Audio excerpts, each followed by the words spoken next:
భద్రాద్రి కొత్తగూడెం జిల్లా బూర్గంపాడు మండలం ముసలిమడుగు గ్రామ పంచాయతీలో తెలంగాణలో కాంగ్రెస్ పార్టీ ప్రజాప్రభుత్వం ప్రతిష్టాత్మకంగా ప్రారంభించిన ప్రజాపాలన 5 గ్యారెంటీల దరఖాస్తు స్వీకరణ జరిగింది. ఈ కార్యక్రమంలో Tirumalachari, MRO Sunil Kumar, UPO Nagarjuna, APM Venkateswararao, EC Sitaramulu, ACDPO B Ravi, AEO, sarpanch, ward మెంబర్లు, సెక్రటరీలు తదితరులు పాల్గొన్నారు.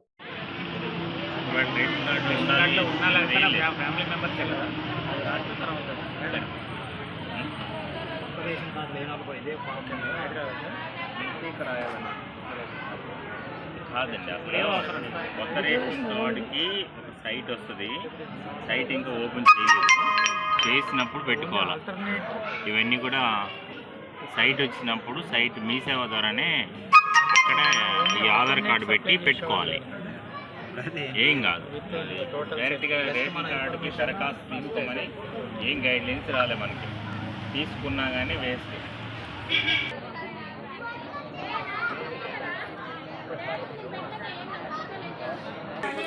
ఆధార్ కార్డు,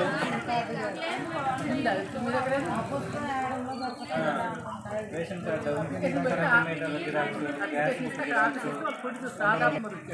ఇవన్నీ పెట్టి 4వ తారీఖుల్లో రెడీగా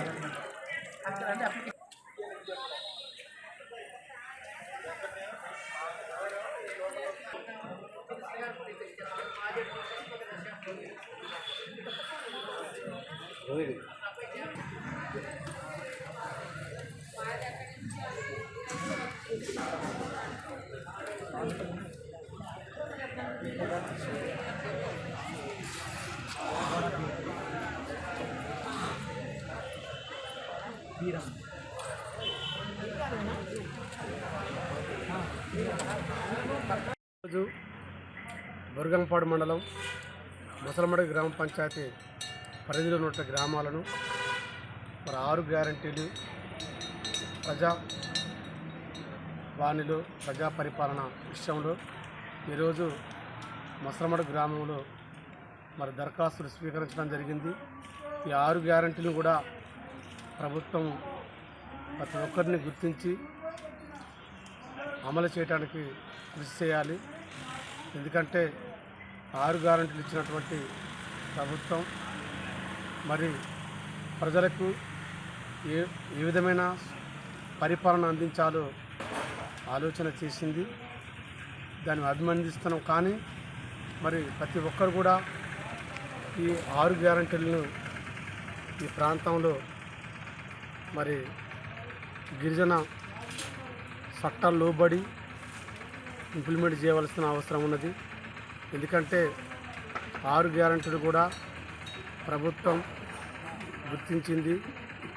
మరి ప్రజలకు అందుబాటులో తీసుకురావాలి అని కోరుకుంటున్నాం. రాష్ట్ర ప్రభుత్వం అభయస్థం పేరుతో 6 గ్యారెంటీ పథకములకు సంబంధించి ప్రజల వద్ద నుంచి ప్రజాపాలన పేరుతో దరఖాస్తుల స్వీకరణ కార్యక్రమం ఏర్పాటు చేయమని చెప్పేసి ఆదేశించడం జరిగింది.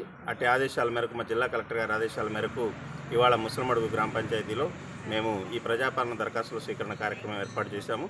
ఈ కార్యక్రమానికి సంబంధించి ఉదయం నుంచి మాకు వచ్చిన దరఖాస్తులన్నీ కూడా వివిధ కౌంటర్లను వేరువేరుగా మహిళలకి, తర్వాత పురుషులకి, వికలాంగులకి, వృద్ధులకి వేరువేరుగా కౌంటర్స్ ఏర్పాటు చేయడం జరిగింది. ఆ కౌంటర్స్లో మేము దరఖాస్తులు స్వీకరించడం జరిగింది. మొత్తం ఈరోజు సాయంత్రం 5 గంటల వరకల్లా మాకు 630 దరఖాస్తులు మాకు అందినాయి.